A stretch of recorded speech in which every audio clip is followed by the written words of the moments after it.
Welcome to the Diamond Mine Podcast with Nate and Laney, where we listen to all 92 Diamond albums certified by Billboard. Today's album is Elvis Presley's Christmas album. This album was released in 1957, went 10 times platinum, probably because of Blue Christmas, I'm not going to lie. That one's played a lot. I don't know, people also just loved Elvis. That is true, he is known as the king of rock and roll. But this album has 12 songs, and it is only 30 minutes long. So, sorry, I was sucking on ice. So like the album, this podcast is going to be pretty short because there's not a lot of substance here to talk about. But this is the third podcast of our 3-podcast day extravaganza thing. And there's a good chance we're going to get off track a lot. Yeah, I mean, we just took like a pretty big break. We went to grocery store, Walmart, Target. You know, we vibed. I got Pokemon cards. Do I have those on me? No, I don't know where I put those. I got a Blastoise. It's pretty cool. But yeah, we've had a pretty big break. I've drank an energy drink. I have a Coca-Cola. I'm feeling pretty good. Let's get into the album, guys. I have homework after this. Word? Is it due at 11:59? No, it's okay. a Saturday. I have 2 exams Monday, and I don't know what's going on. That's why I said that. Anyway, first song. Santa Claus is coming back to town. Oh, how about that? So I really didn't want Christmas music stuck in my head, and luckily I only have Blue Christmas stuck in my head right now. So, yeah. Music was so different back then. Isn't that crazy? Mm-hmm. Like the harmonies and the drum recording sound and like... It was so simple, so like raw, like they would just do different raw takes. is a very good word for it. Yeah. This album just made me feel good. Like listening to it just gave me this like nostalgic feelings. There's something about old Christmas music that just gives you that nostalgic feeling in your heart. Every time Christmas comes around, I mean, it's February now, so obviously it was kind of weird listening to this. But every time I listen to Christmas music, I always listen to the classics. I don't listen to new stuff. So, I don't know, I just like it more. Like Frank Sinatra, Nat King Cole, people like that. That's what I listen to. But this song, I mean, they call him the king for a reason, I think. And you can kind of tell just from this little tiny holiday sample, basically. He really, brought the blues in. He has pure, like, actual talent, which is kind of rare. He's got such a good voice. He does. And I have, like, personally never heard this song before, specifically. But I actually really liked it. I don't know if it's just because Elvis was singing it. It's got a little bluesy piano solo that I really dug. Oh, that was good. Yeah. And but going back to his voice, like, he has that rasp, too. Yeah. So he can have that, like, deep and then also raspy. Yeah, I don't know. I'm sorry y'all are going to hear crunching for a second. I got ice in my mouth, but I promise this is the only time on this podcast I'm going to do that. Okay. Okay, what's the next one? White Christmas. I believe. This one, it wasn't my favorite cover of White Christmas. Yeah. I don't like really how quiet he was in this song. He was really quiet, and also he was higher pitched. Which was kind of weird for Elvis, I feel like, and I wasn't a huge fan of that. But I do really like the song in general. And he does, just really go for it in the song, but it just wasn't my absolute favorite cover. Yeah. That's it. Yeah, there's not really much to say. It was pretty short. No, 2 minutes, 30 seconds. There's actually, this album, there's a lot of songs on this album that are just super duper short, and I was like, oh my gosh. I don't know. It's like 1/3 of the time of the Titanic soundtrack or something, right? Oh my, don't get me started on that. I did not enjoy that at all. But the next one, Here Comes Santa Claus. That one was sub 2 minutes. It was like a minute 50 seconds or something like that. This one, I have heard his cover of this before, and I really like it. I like how he Here comes Santa Claus. Here comes his Santa voice Claus. is very active, I guess, is what you would say. And I wrote down it makes you want to get up and do the jive or something like that. The jive. Something stupid. It's his classic, like, shaky voice, like the... Oh, here comes Santa. Yeah. Here comes... Yeah, he does that. He, like, jumps with it, kind of. And I like that. I like the movement, I guess. Yep. What's next? I'll be home for Christmas.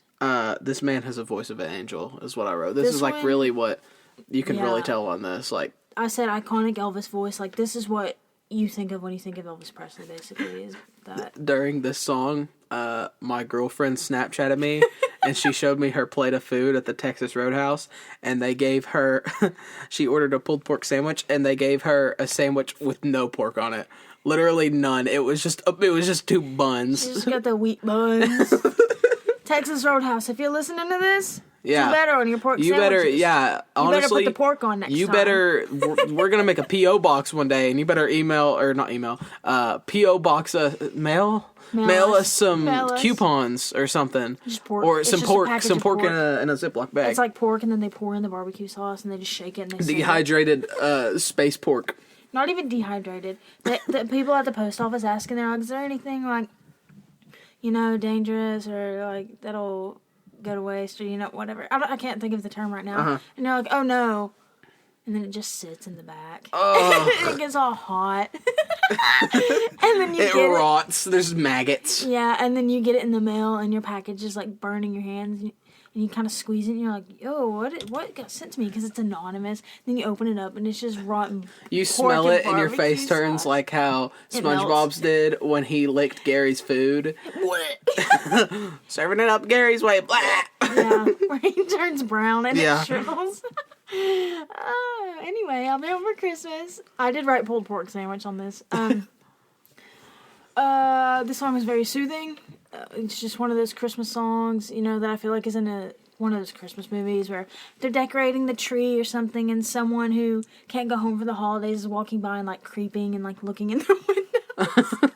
That's what I imagine. Anyway. Blue Christmas! It's like one of my favorite Christmas songs ever. Iconic, classic. I listen to it every year. Yep, sing it, Elvis. And I feel like he just owns this song now. Yeah. I don't think I've ever heard any other version of Blue Christmas other than Elvis. Dude, the background vocals, the like solemnness, or I don't think that's the correct. It's like solemnity or something. Solemnity. I know what you're talking about. I don't know. the amount of solemn. The guitar picking, the little guitar with the it's just all perfect. It really just makes it feel truly like a blue Christmas, like somebody's just sad on the holidays. It's, oh my gosh, that is such a good Christmas song. It was very well executed. Santa, bring my baby back to me. Never heard this one, honestly. Me neither. It's just what you'd expect, though. It's just so 50s. This one sounded exactly like a 50s Christmas song, really. I mean, that's exactly it. I said I was kind of bobbing my head, you get that toe tap and the finger wag in there, but Nate, however, hit the quan. He was getting down and dirty to this song. Yeah. Not like that. I don't know what you like, dabbed, and then you... I was hitting the quan, I was hitting them folks, I was hitting the whoa. Hit the 98 before you get a whooping. Hit the 98 before you get a whooping. Hey, Hey, Hammer, don't. I don't know why we're doing visual jokes on a strictly audio podcast. You know what? It's 7:30. We started at 12:30. Oh my... That was his toes. Boy, get your toe grip off of that. Sorry, Hey, get that out your toes. Like a chimpanzee. Why did you put emphasis on pansy? You were like, chimpanzee. I think that's how I say it. Chimpanzee. But you said like chimpanzee. It's a chimpanzee. Hey. Sorry. I gotta say. Oh, Little Town of Bethlehem is the next song. The back half of this album is religious. It's like all religious Christmas music. It's Christian. It's where... Specific religion. Yeah. I just thought that, they might know that because Christmas starts with Christ, but... Well, you know what? A lot of people don't. Is every holiday... People that aren't Christian celebrate Christmas, though. Yeah, but, like... I feel like Xmas, I guess, is what they. But Okay. I think the X isn't to make it non-religious. I've looked that up before. I think they just shorten it, but it does take the Christ out of it. So some people write Xmas, and some people just use it as like a. Well, also it's like a cross abbreviation. if you think about it. Yes. Anyway, you could see where you smacked your lips right there. He said, "That wasn't my lips. That's my tongue on the top of my." Don't suck your teeth now. Anyways, little town of Bethlehem. Back then, a lot of people were Christian, so I'm sure like people ate this up. Like, oh, you mean Elvis, who's from Tennessee, who is in the Bible Belt? I'm sure everybody just ate this up that he was handsome and a Christian boy. Oh my Lord! Probably, honestly, like everyone loved Elvis. Everyone went crazy over Elvis, which is really weird. I don't know. Anyway, this song, I actually like the cover of this song, and I feel like his voice mainly just fits the slow and sincere things well. I can't describe what Nate's doing right now. So I'll continue. Silent Night. Did you have anything for O Little Town of Bethlehem? I just said all my stuff for O Little Town of Bethlehem. Yeah, I don't remember that conversation. So Silent Night. I said, oh yeah, he does this nicely. He started like in his like gospel soul kind of thing, you know. So he really knows his way around these songs and how to execute them in that way.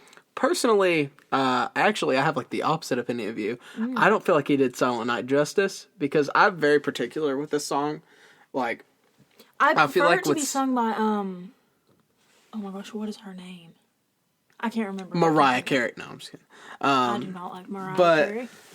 I feel like I like Silent Night by like they need to get more intense at the end, and I feel like Elvis didn't do that. But like the sleep in heavenly, like at the end, I feel like that just needs to kind of hit home, and he kind of stayed hushed. But I don't know. He didn't get in his Christmas bag. He didn't get in his bag, like the fries at the bottom. Like Kenny G. There'll be peace in the valley for me. I said, it's just your average Southern church song. Yeah, and he portrays it well because that's his background. There really isn't much to say for like these religious songs because they all sound pretty similar. I will say though, with this one though, he really brought out his like Southern accent. What city in Tennessee is he from? Memphis? Memphis. Get your big toe. I'm not meaning to. Why is it looking at me? Anyway, yeah, I said the same for the next song, I believe. I said it had the same thing as Peace in the Valley. Basically. I just wasn't digging these gospel-y songs as much, just because they're too, like, toned down. Right. Like, I feel like there's not enough... I wrote with I believe that he, like, really put his voice into it. And I that was the only one that I think I would actually listen to, maybe. Yeah. Keywords maybe, because I don't really listen to, like, these, like, church hymn kind of things a lot. And it also reminded me of Hallelujah by Leonard Cohen. You know what I'm talking about? Yeah.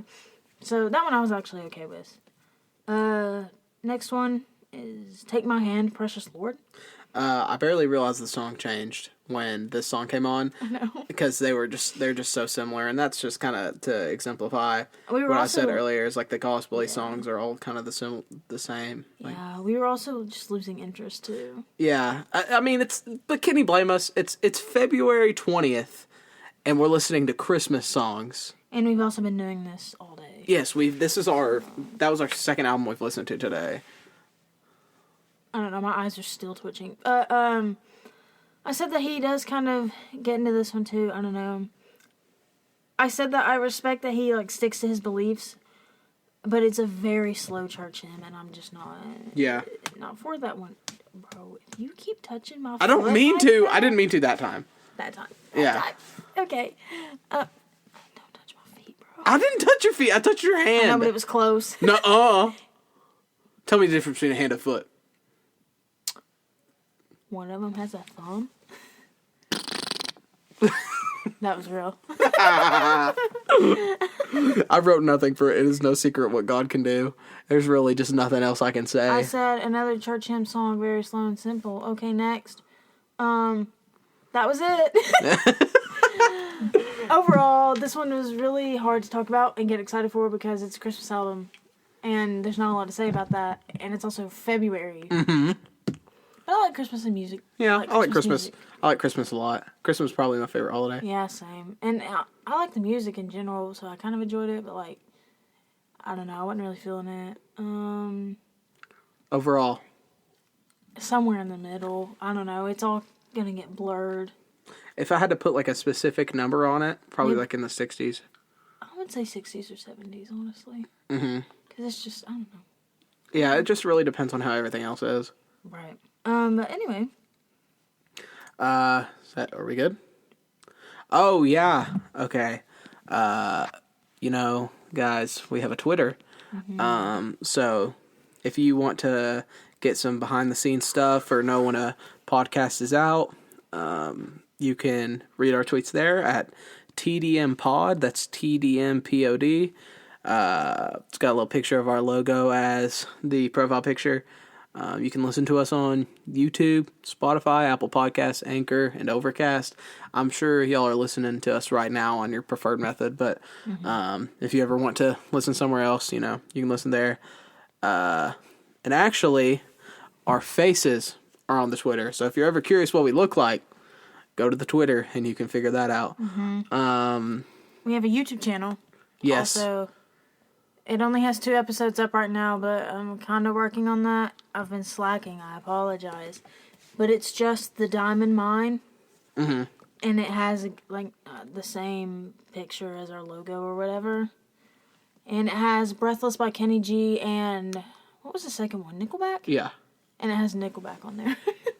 But Creed is ready to go. All I have to do is upload it. So they'll be coming soon. Anyways, this has been the Diamond Mine Podcast with Nate and Laney. We'll be back at you next podcast with the Backstreet Boys. Oh, God. The Backstreet's back. All right!